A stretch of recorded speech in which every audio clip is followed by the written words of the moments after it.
सोचने वाली बात है। भारत के वेटलैंड्स, रिटेल का एक बहुत बड़ा नाम और एक आध्यात्मिक गुरु, इन तीनों में आखिर कॉमन क्या हो सकता है? ये सभी फरवरी 2026 के शुरुआती हफ्ते में हेडलाइंस में थे। तो चलिए देखते हैं इस हफ्ते की सबसे बड़ी खबरों को एक एक करके। नमस्कार दोस्तों, स्वागत है आपका हमारे छोटे से YouTube चैनल पर। और हाँ, आगे बढ़ने से पहले चैनल को सब्सक्राइब करना मत भूलिएगा। वीडियो को लाइक और कमेंट भी जरूर करें। इस क्लास की PDF आपको हमारे टेलीग्राम चैनल एपीना ऑडियो बुक पर मिल जाएगी। लिंक नीचे डिस्क्रिप्शन में है। तो आज हम क्या क्या कवर करने वाले हैं? देखिए, सबसे पहले बात होगी एनवायरनमेंट और हेरिटेज की। उसके बाद हम देखेंगे पॉलिटिक्स और जरूरी अपॉइंटमेंट्स। फिर आएगा स्पोर्ट्स का एक्शन पैक्ड सेगमेंट। इकोनॉमी और टेक में क्या नया हो रहा है, उस पर भी नजर डालेंगे। और आखिर में अवार्ड्स, इंडेक्सेस और कुछ इंपॉर्टेंट डेज पर बात करके इस डिस्कशन को पूरा करेंगे। तो चलिए शुरू करते हैं हमारे पहले टॉपिक से, एनवायरनमेंट और हेरिटेज। पता है, इस हफ्ते इस फील्ड में इंडिया को इंटरनेशनल लेवल पर बहुत बड़ी रिकॉग्निशन मिली है। ये दिखाता है कि देश कंजर्वेशन को लेकर कितना सीरियस है।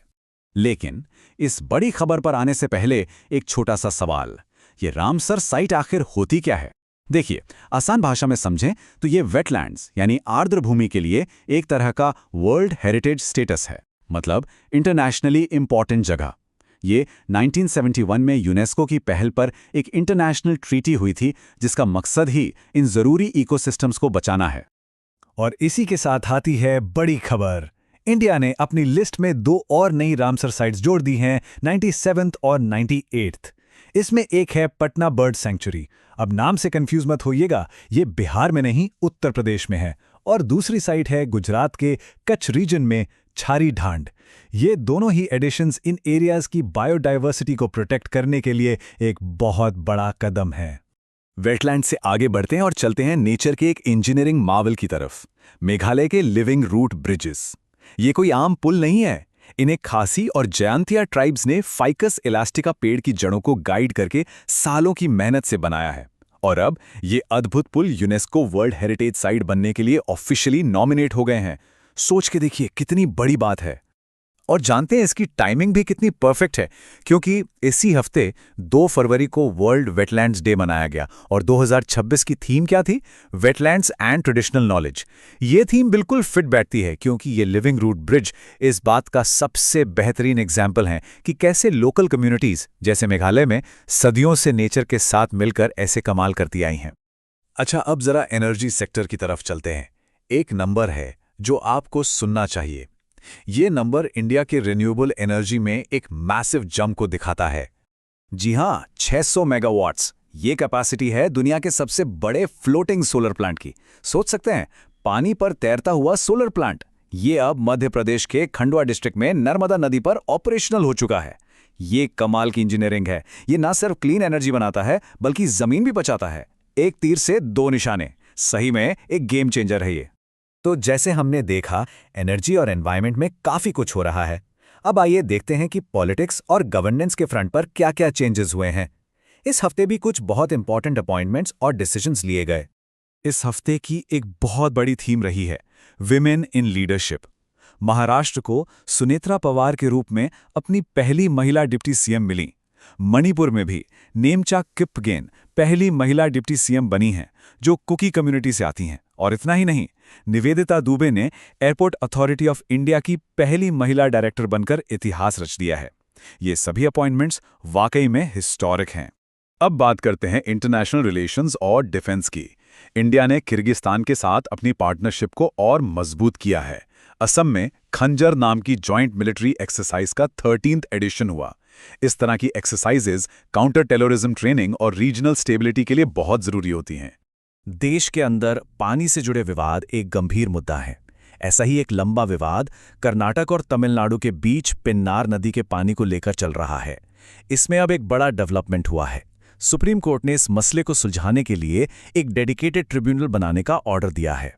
अब जरा इंटरनेशनल स्टेज पर नजर डालते हैं, जहां 2 बड़े पॉलिसी डिसीजंस ने सबका ध्यान खींचा।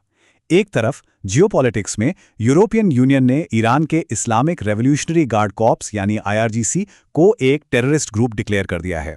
तो वहीं दूसरी तरफ सोशल पॉलिसी में स्पेन यूरोप का पहला देश बन गया है जिसने 16 साल से कम उम्र के बच्चों के लिए सोशल मीडिया को बैन कर दिया है।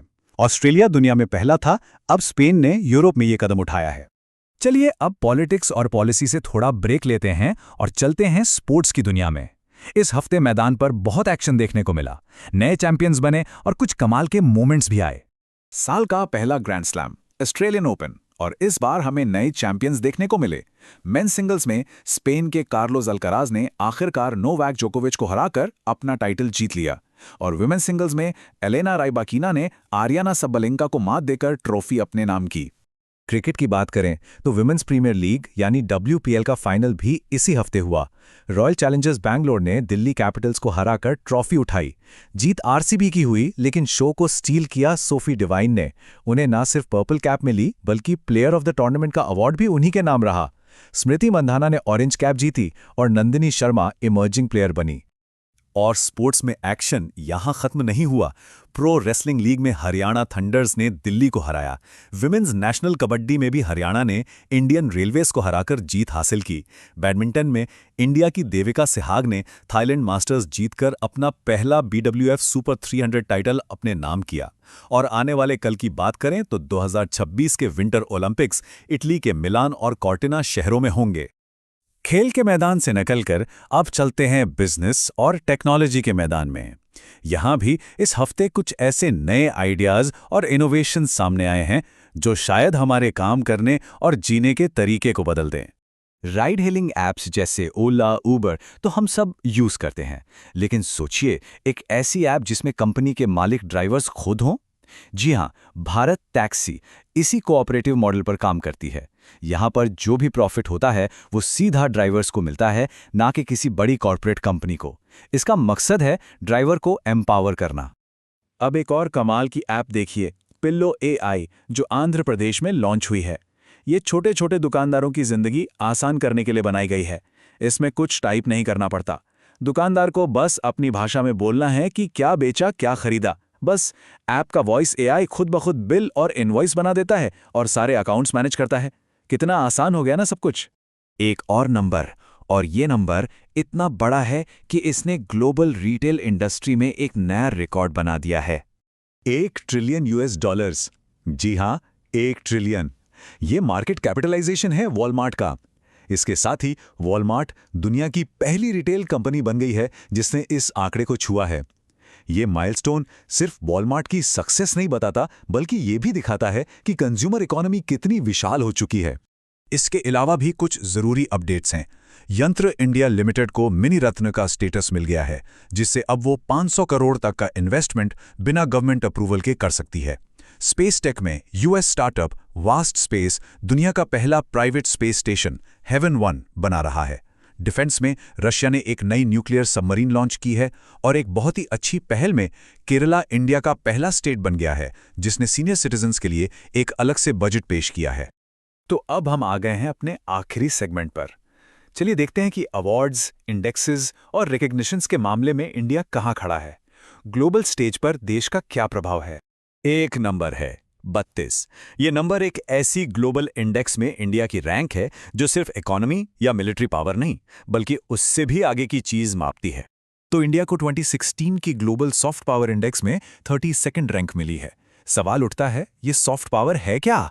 आसान शब्दों में, ये किसी देश की वो ताकत है जो जोर जबरदस्ती से नहीं, बल्कि अपनी कल्चर, अपने आइडियाज और अपनी पॉलिसीज से दूसरे देशों को अट्रैक्ट और इन्फ्लुएंस करती है।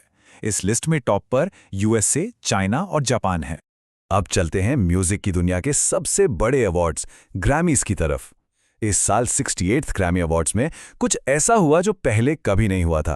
पहली बार बेस्ट ऑडियो बुक कैटेगरी में एक स्पिरिचुअल लीडर ने ग्रैमी जीता है, और ये विनर कोई और नहीं बल्कि द दलाई लामा हैं। उनकी ऑडियो बुक के नरेशन के लिए उन्हें ये अवार्ड मिला। इसके साथ ही इंडिया के लिए एक और गर्व की बात रही, सितार मैस्ट्रो अनुष्का शंकर को 2 और ग्रैमी नॉमिनेशंस मिले। ये उनका 13th नॉमिनेशन था। कमाल है ना। और इससे पहले कि हम रैप अप करें, आइए फरवरी के शुरुआत के कुछ इंपॉर्टेंट डेज को भी याद कर लें। 1 फरवरी को था इंडियन कोस्ट गार्ड डे, 2 फरवरी वर्ल्ड वेटलैंड्स डे जिसके बारे में हमने बात की, और 4 फरवरी को वर्ल्ड कैंसर डे जिसकी इस साल की थीम थी यूनाइटेड बाय यूनियन। तो दोस्तों, हमने एनवायरनमेंट से लेकर इकोनॉमी तक और स्पोर्ट्स से लेकर अवार्ड्स तक काफ़ी कुछ कवर कर लिया है। अब इन सब अलग अलग खबरों को जोड़कर देखते हैं कि ये हमें क्या बताती हैं। देखिए, चाहे वो रामसर साइट्स को बचाने की बात हो, या पॉलिटिक्स में महिलाओं के आगे आने की, या फिर ड्राइवर्स को आत्मनिर्भर बनाने वाली टेक्नोलॉजी, हर एक खबर एक बदलते हुए, तेजी से आगे बढ़ते हुए भारत की कहानी कहती है। ये सारी खबरें एक बड़े पिक्चर के छोटे छोटे टुकड़े हैं।